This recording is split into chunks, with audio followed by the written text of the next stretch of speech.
tous, c'est Ahmed, j'espère que vous allez bien, j'espère que vous avez apprécié le live d'hier. Si vous l'avez loupé, directement disponible en replay sur la page d'accueil des héros du Bitcoin. N'hésitez pas à y faire un petit tour, toujours très intéressant. On a parlé de plein de sujets, j'ai essayé de répondre à quelques questions enfin, toujours difficile pour moi, je parle beaucoup, évidemment. On va parler Bitcoin dans cette vidéo et on va faire un top crypto des mondes.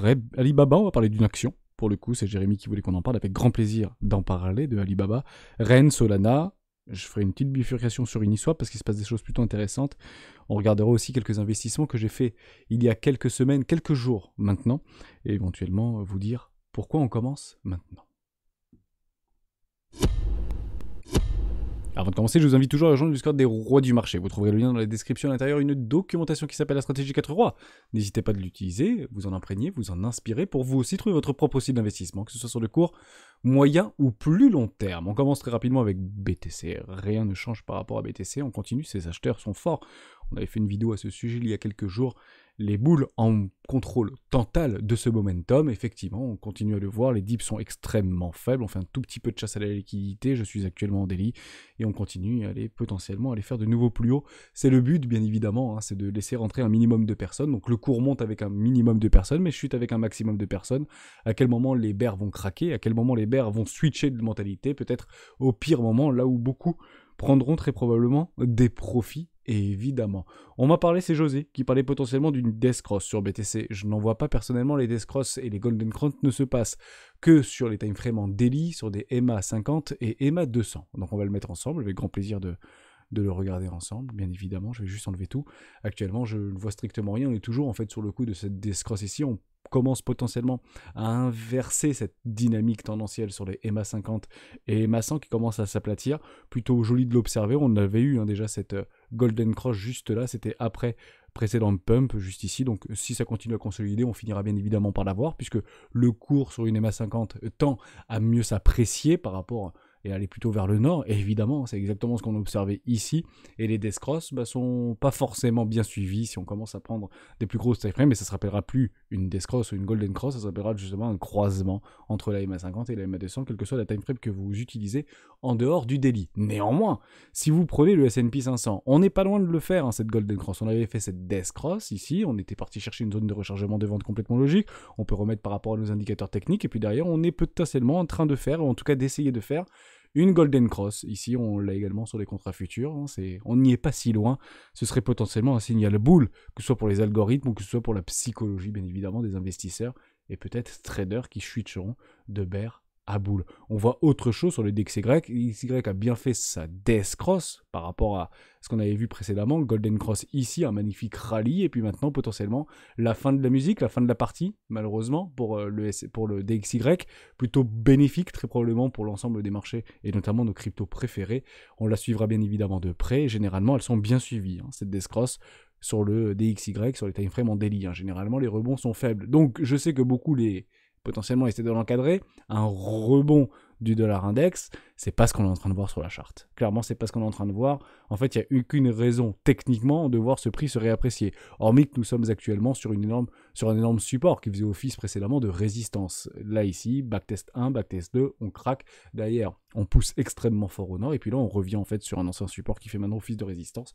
On en a parlé d'ailleurs dans le live d'hier, mais on a bien une Death Cross. Actuellement sur le DXY, on voit autre chose d'ailleurs sur le CAC 40. Le CAC 40 qui lui nous a fait sa Golden Cross juste ici. Et pour le coup, elle est plutôt bien suivie en fait, hein, cette Golden Cross. Donc oui, on vient chercher la liquidité, on vient même chercher pile le premier arrêt, ou pas loin du premier arrêt, hein, quasiment le premier arrêt juste ici, 382, et puis derrière, continuation haussière, AB égale CD, potentiellement nouvelle ATH, pourquoi pas pour notre ami CAC 40, puisque le monde entier est baissier sur ce CAC 40 et sur nos valeurs et sur nos indices boursiers. Vous regardez ici, on va essayer de le trier. Vous avez la bourse anglaise c'est full bearish. Vous avez le CAC 40, c'est plutôt short que long ici.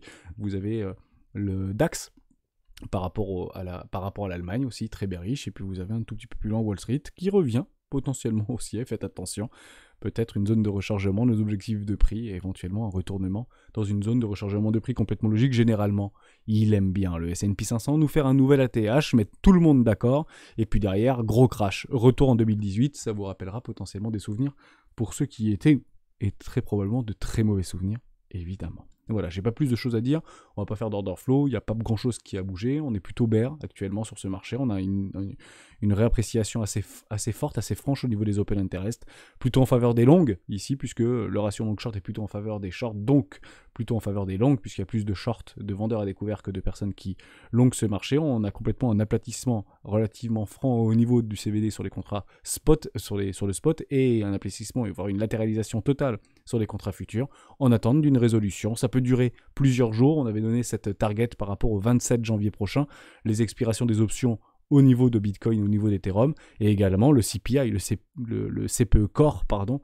qui est un indicateur extrêmement regardé par la Fed. Peut-être qu'on ne fera strictement rien pendant une semaine. Faites attention à vos émotions, bien évidemment, et à la volatilité, puisque la volatilité est de retour sur notre ami Bitcoin, donc on peut ranger. Donc vous avez ici 2 bandes de range parfaitement délimitées. Juste là, vous pouvez mettre bull, bear. C'est-à-dire ce week-end, je vous invite très fortement à le faire. Vous le prenez ici. On va faire ici bull, hein, c'est pas compliqué. Derrière, vous mettez une petite alerte. On attendra bien sûr après derrière les clôtures. Pardon, on va mettre l'alerte. Donc ici, clic droit et on va chercher une alerte. Pas de problème avec ça. Ok. Et puis juste en dessous, vous mettez bear, hein, tout simplement, ni plus ni moins. Ça reste complètement académique. Et bah s'il y en a une des deux bandes et potentiellement qui sonne ce week-end, bah mettez-vous, rapprochez-vous des écrans. Et si rien ne sonne, et bah passez un excellent week-end, ni plus ni moins, évidemment. Super important tout ça et on commence tout de suite avec rep. Vous voulez qu'on parle de rep? Avec grand plaisir, augure. Plutôt intéressant, rep, hein. J'étais exposé là-dedans, je sais plus trop. Ouais. Il me semble que oui. Je pense que j'avais du rep. Pourquoi je le vois pas ici? Sur Binance? C'est où que je vois du rep? Bitrex, où est-ce que j'ai pris mes investissements? Bon, c'est pas très grave, mais je crois que je suis probablement toujours engagé dans rep.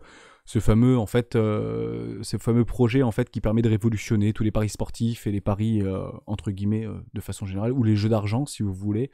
C'est plutôt intéressant, c'est monté sur la blockchain Ethereum. Honnêtement, il y avait vraiment des choses à faire. Le problème, c'est que c'est relativement ancien. Le fondateur avait déjà créé quelque chose qui, je ne sais plus comment ça s'appelait, je ne sais plus quoi protocole au niveau de REP, mais il avait changé en 2018. Il était parti sur REP, ça avait changé. Et puis derrière, on avait fait un magnifique ATH. Et puis derrière, on n'avait pas fait cet ATH en 2021. Donc c'est toujours difficile. Néanmoins, ça reste une toute petite capitalisation. Actuellement, on parle d'une capitalisation de 50 millions de dollars. En somme, si ce truc a de l'avenir, si ce truc doit performer, doit surperformer le marché, dès lors, vous ne le regarderez plus comme ça, la charte. En fait, vous la regarderez probablement comme ça. Qui vous dit que demain, ce truc-là ne vaudra pas 1 milliard. Dès lors, vous aurez des énormes structures en annuel qui pourraient nous proposer des W Weekly. Et ce qui est toujours intéressant à dire, c'est que peut-être que le plus rationnel, ici, viendra là pour acheter éventuellement le breakout, potentiellement un magnifique W annuel, donc un double bottom annualisé, même si on est parti chercher un petit peu la liquidité juste là par rapport à des pressants en lot. Donc honnêtement, c'est pas très beau. Pour moi, je la mets plutôt dans la catégorie morte. Peut-être pour ça qu'on voit rien, j'ai dû peut-être l'arbitrer rep, donc j'ai pas envie de vous induire en erreur. Mais clairement, si je n'y suis plus, ça me dérangerait pas, vous allez peut-être rigoler, mais de le racheter aux alentours des 60 $. Donc potentiellement le pullback ici et l'explosion haussière. Qui serait le plus intelligent, qui serait le plus rationnel ici? Est-ce que c'est celui qui achète ici dans la perte et qui rajoute à leur perdant, ou ceux qui a tous les voyants en vert? Et beaucoup de grands financiers et de grands investisseurs vous dira j'ai acheté du rep au pire moment, mais je bénéficie de la quasi-intégralité de la hausse. Soyez complètement rassurés par rapport à ça. On va quand même regarder vis-à-vis du weekly. Est-ce qu'on a... Ah putain, on a un OBV quand même complètement croissant, on est complètement survendu. Bon, si j'y suis plus, je vais quand même regarder parce que c'est typiquement le genre de truc qui vous fait du 400% s'il y a un rebond haussier des marchés. Hein, si jamais on décide, ou les Anglais qui sont très parieurs décident de dire rep, c'est l'augure, c'est le futur. Pour le coup, ça peut faire des trucs assez intéressants, comme vous pouvez bien sûr l'imaginer. Mais faites très attention, attendez bien vos confirmations. Je ne sais pas s'il y a eu les confirmations, il ne me semble pas sur rep. Non, il n'y a pas les confirmations encore, mais potentiellement peut-être attendre une petite structure en W Weekly. Pour l'instant, rep ne nous montre strictement rien. Mais bon, si on passe en logarithmique... Voilà, on arrive dans l'énorme poche de liquidité. Beaucoup pourraient voir potentiellement Bitcoin ou potentiellement Ethereum se retrouver dans ce type de situation, ce qui serait potentiellement gravissime. Hein. Ça veut dire que Bitcoin est en dessous des 3000 $. Hein. C'est ça que ça voudrait dire. Bah, peut-être que REP nous donne l'opportunité d'une vie, je ne sais pas. Malheureusement, je ne me prononcerai pas dessus. Mais s'il commence à voir peut-être des petits signes de rebond, bah, en tout cas les 110% ne seraient peut-être pas difficiles à prendre là-dessus. Voilà, c'est HeroF qui voulait qu'on en parle. J'espère que tu survis sur REP si tu es très exposé sur REP, mais n'ajoute pas à tes perdants. Hein. Attends bien potentiellement soit tes prises de profit, même si tu l'as pris haut. Si ce truc doit survivre, en fait, il viendra dégommer son ATH. C'est pas ce qu'on est en train d'observer, bien que l'OBV est relativement croissant, et je suis dans une time frame weekly ici. On parle de Rennes. Après, on remontera sur Alibaba. Rennes, l'interopérabilité par excellence, j'en ai, je crois, du Rennes, je crois que je suis encore dedans. Ouais, investissement 2. Pas de problème avec ça. Bah, d'ailleurs, ça fait partie d'un de mes investissements, de réinvestissement. Pourquoi? Parce qu'on arrive en fait sur des énormes pending exécutions. Pour moi, on ne remet pas en cause, entre guillemets, la dynamique très long terme qui serait ici aux alentours des 0,03. Je vous l'ai dit, je le redis, je crois qu'on en avait parlé il n'y a pas si longtemps que ça, d'ailleurs de Rennes, et je me dis, si jamais ça commence à perdre en dessous des 0,3, à ce moment-là, ça risque d'être compliqué. Mais c'est pas ce qu'on observe. Donc comme j'ai eu mes confirmations, notamment sur notre ami Bitcoin, notre ami Ethereum, on a un OBV totalement croissant, je suis actuellement weekly, complètement survendu, pas de problème avec ça.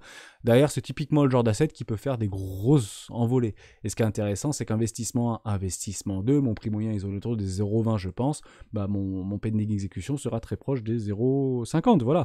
Donc on serait très éloigné d'un premier arrêt, probablement en dessous d'un premier arrêt, et très largement, nettement en dessous d'une zone de rechargement éco-classe. Honnêtement, c'est clairement la stratégie ROA qui prend tout son sens ici. Moi, j'ai remis une position très récemment sur Rennes, hein, sans aucun problème. On a eu une bougie d'avalement. Est-ce qu'on l'a eu, cette bougie d'avalement haussière? Bah, je crois pas. Non, on l'a pas eu. Franchement, j'aurais pu être un petit peu plus patient parce que j'aurais pu attendre. Ça m'aurait pas dérangé de l'acheter même à 0,10. C'est pas quelque chose d'important. J'aurais pu attendre peut-être une petite structure ou même ce pending execution, je l'aurais eu. Je l'ai peut-être pas pris à ce niveau-là, peut-être que je l'avais pris un peu plus bas. Bon, j'ai mis 0,8 parce que ça fait prix rond et c'est plus simple après à calculer. Mais oui, donc je me suis repositionné sur A puisque je l'avais fait peut-être avant. Moi, je ne sais pas, sur les bottoms, c'est pas impossible. Bon, c'est pas très très grave. Techniquement, j'ai pris un investissement 2, vous voyez, je suis pas très éloigné de mon investissement 2. Ça me dérange pas parce que j'ai un investissement 3, un investissement 4 derrière. Si je décide de mettre 1% de mon capital d'investissement dans Rennes, et bah très clairement, il me reste encore 50% de ma position à injecter. Donc je suis prêt en fait à avoir encore ce truc-là se déprécier de 50% sans aucun problème. Attendre des vraies structures, parce que si Bitcoin décide de casser ses précédents lots, bah, vous imaginez bien que Rennes va très probablement faire ça. Hein. Et à ce moment-là, bah, j'attendrai ce type de choses et pourquoi pas doubler mon investissement, parce que j'avais décidé d'allouer une certaine partie de mon capital, généralement 1%, voire un petit peu moins de 1%, mais toujours divisé en 4 positions, donc 1, 2, 3, 4, voire doubler la troisième, qui me permettrait en fait d'allouer l'intégralité de la position que j'avais décidé dans ce type d'actif, dans lequel je crois, hein, sinon bien évidemment, j'y serais pas et j'aurais arbitré, mais j'aurais probablement arbitré si ce truc était passé en dessous des 0,3. On y est encore éloigné, pas si éloigné que ça, quand on regarde par rapport à l'ATH, ça vous paraît si faible, mais finalement c'est relativement éloigné, et la dynamique de fond reste haussière, l'OBV reste croissant. Pour moi, Rennes, j'y touche pas, je le regarde même pas en fait, c'est Top Play qui voulait qu'on en parle. Moi, ça bouge pas, hein, tant que ça sonne pas dans les chaumières et que mon application sonne pas pour dire « Oh, t'as un 110%. » Je la regarde même plus, en fait. Hein, j'ai pris cette décision-là, je la garde et je suis la stratégie, aucune émotion là-dedans. Solana, avec grand plaisir de parler de Solana. Très sympa, Solana, c'est Donkey qui voulait qu'on en parle. Ouais, ça a bien, c'est bien reparti. On va faire Sol USD. On va regarder mes positions dedans. 1, 2, 3, et la quatrième, elle est là. Oh, la quatrième, elle attendait. Bah ouais, j'ai pas pris le FUD, j'aurais dû. Vous voyez. Investissement 2, investissement 3. J'ai encore 25% de la position que je mettrai très probablement jamais. C'est fort probable. J'avais potentiellement un point de contrôle. Je pense que honnêtement, si Solana avait vraiment décidé d'aller jusqu'aux 5$, j'aurais probablement pris le truc et j'aurais un petit peu comme Filecoin, si vous voulez. Parce que c'est typiquement le genre de truc que j'attendais. Hein, c'est clairement cet avalement aussi. On est actuellement weekly. Honnêtement, joli. Solana, pas de problème avec ça. Donc je ne serai pas au BV qui reste relativement croissant. On avait quand même des retours de volume acheteur, mais ça c'est de vendeurs, pardon, mais par rapport au drama FTX, on était extrêmement survendu. On tente de quitter d'ailleurs par rapport à ce William, cet enfoncement d'absurdité de survente ici. Plutôt intéressant à observer. On est une petite passivière. Je ne les prends pas en compte. Hein. Prenez peut-être la deuxième éventuellement, mais vous serez déjà très bien éloigné du prix. Pas de problème avec ça. Donc j'aurai pas mon investissement 4. C'est pas grave. Hein, ça me dérange pas. Je préfère voir ce genre de choses plutôt que de voir encore ce cours se déprécier. Je suis très heureux d'observer en fait un joli relent haussier. Voilà, 134%. Partez du principe que qu'est-ce que fait un actif qui a doublé? Bah, généralement, il redouble derrière. Donc on peut potentiellement aller le choper ici, aller chercher du 100% supplémentaire. Je serai très loin, bien évidemment, hein, de mon prix d'entrée. Hein. Je serai très éloigné de mon prix d'entrée. C'est pas grave, on a le temps chez les rois. Je suis là pendant 5 ans, j'espère, 10 ans. J'espère que dans 5 ans, il m'aura au moins offert mon 110%, très proche ici des 170$. Je sais pas. Et de toute manière, si il doit mourir, probablement qu'il reviendra chercher un premier arrêt, hein, ni plus ni moins. D'ailleurs, je suis peut-être pas si éloigné, peut-être que je ne l'ai pas redescendu. Ouais, si, je crois que je suis aux alentours des 170. Je vais regarder ça. Il sera à peu près par là, je pense, 70$. Ah non, j'ai pas redescendu mon pending exécution. Peut-être que Hermès, il est trop gourmand, je l'ai pas redescendu, bah vous savez, je le redescendrai pas. Voilà, je ne redescendrai pas, j'irai chercher cette grosse closseur de liquidité par rapport à ce magnifique W-Weekly qu'on avait observé sur Bitcoin et sur Ethereum précédemment. Bah, je vais le laisser à 170. Vous penserez à moi si vous voyez du Solana à 170 $. Ça paraît si loin. Dans 3 ans, bien évidemment, on en reparlera puisqu'il y a quelque chose qui est en train de se passer dans la dynamique interne par rapport aux projets qui sont en train de sortir un petit peu de l'inconnu, et encore une fois dans les projets DeFi. Apparemment, beaucoup miseraient de grands financiers, de grands investisseurs, voire de porteurs de projets dans le monde de la blockchain et des crypto-monnaies, ont encore une fois positionné leurs billes dans la DeFi et pensent dans un super cycle de la DeFi. Pourquoi pas? Dès lors, je vous inviterai éventuellement à regarder Uniswap, parce que Uniswap tente de résoudre des problèmes qui dépassent clairement l'entendement. Uniswap, donc on va mettre UniUSD. Uniswap, je crois pas que je suis positionné dedans. Honnêtement, je vais me positionner dedans. J'ai pas, enfin, que du bon sens, quoi. Ça fait des W dans des W dans des W dans des W weekly. Qu'est-ce que vous voulez? Vous avez un OBV complètement croissant, on quitte un enfonçant de survente. Bon, bah, je l'aurais pas sous les précédents lots. Ce truc tient, quoi. Enfin, ce truc, il bouge pas. Uniswap, je le mets en gros, en gras, en travers. Ça a mon investissement 1 sans aucun problème. Donc voilà, j'achèterai à 6 $. Il a été patient, MRS, hein. Ne nous trompons pas, j'en ai pas acheté à 40, j'en ai pas acheté à 43. Typiquement le genre de truc que vous allez regarder peut-être comme ça demain. On va regarder d'ailleurs la market cap de Uniswap. Elle s'est bien dégraissée, non? Uniswap, ça a bien envoyé du token. Voilà, 76% de tokens libérés, quasiment 5 milliards de dollars de valo. Ouais, ok. Est-ce que ce truc peut valoir ou pas 50% d'Ethereum? Franchement, j'en sais rien. Mais est-ce que ce truc peut valoir 50 milliards? C'est pas impossible. Hein, c'est clairement pas impossible. Il était d'ailleurs monté à 18 milliards par rapport à un excès d'euphorie sur ses premiers, entre guillemets, mois d'échange sur les plateformes. L'airdrop avait plutôt bien été pris, hein, 1400 $ pour ceux qui étaient, rappelez-vous, on avait pris tous à peu près 1400 $ au niveau de l'airdrop, ça a un petit peu dégraissé, puis derrière, bravo ceux qui ont tenu, j'espère que vous avez pris des profits dans la montée, hein, bravo à vous si vous avez pris des profits dans la montée. Bah ça revient pas à 2 $, quoi, hein, ça revient pas à 2 $, ça reste à 6, 7 $, on est encore relativement éloigné. Ça tient vachement bien ses lots. Si vous regardez aujourd'hui et vous essayez d'arbitrer des tokens dans lesquels vous n'avez plus foi, c'est dommage. Parce que si vous avez pris une décision initiale, sauf si vous n'aviez, entre guillemets, aucune prise de recul, aucune recherche fondamentale approfondie, la technique, elle, ne ment pas. Et la technique dit, FTX, c'est pas grave, je tiens mes précédents lots. Dit, bear market sans précédent, c'est pas grave. Moi, je tiens mes précédentes structures et je fais le wake-up check d'un précédent W weekly. C'est ça qu'on attend. En fait, c'est typiquement le genre de charte qu'on attend. J'achète pas là-dedans, moi. J'achète sur la neckline d'un précédent W weekly. Mais vous l'avez eu, en fait, cette précédente neckline qu'on est dessus. On est un petit peu au-dessus actuellement, mais enfin, c'est de l'Ethereum Live, ce truc, quoi. C'est exactement la même charte qu'Ethereum. Ça a perdu combien? Ça n'a pas perdu 90% de sa valo, ça. Ça a perdu moins, quand même. Ah si, 90% de sa valo. Ouais, je m'excuse pour ça. Bon, techniquement, ça reste quand même super propre. Honnêtement, si vous étiez dans Uniswap à l'époque et que vous voyez tous les rendus qu'il y avait eu et qu'on vous dit vous pouvez racheter de l'Uniswap à 5 $, je pense que beaucoup vous aurez rigolé au nez. Beaucoup l'ont probablement dit. Et bien aujourd'hui, peut-être l'opportunité d'une vie. Grand point d'interrogation. En tout cas, Uniswap, en gros, en gras et en travers, c'est surligné. Et ce sera bien évidemment dans ma besace d'ici très peu de temps. Je pense même que je vais le faire maintenant. Comme ça, ce sera tout simplement fait. Voilà, j'ai fait à peu près les cryptos que vous vouliez voir. Quelqu'un voulait voir Baba. Ok, c'est qui voulait? C'est Jérémy qui voulait qu'on parle de Alibaba. Alibaba, investissement 2, pas de problème avec ça, 300 millions de capi.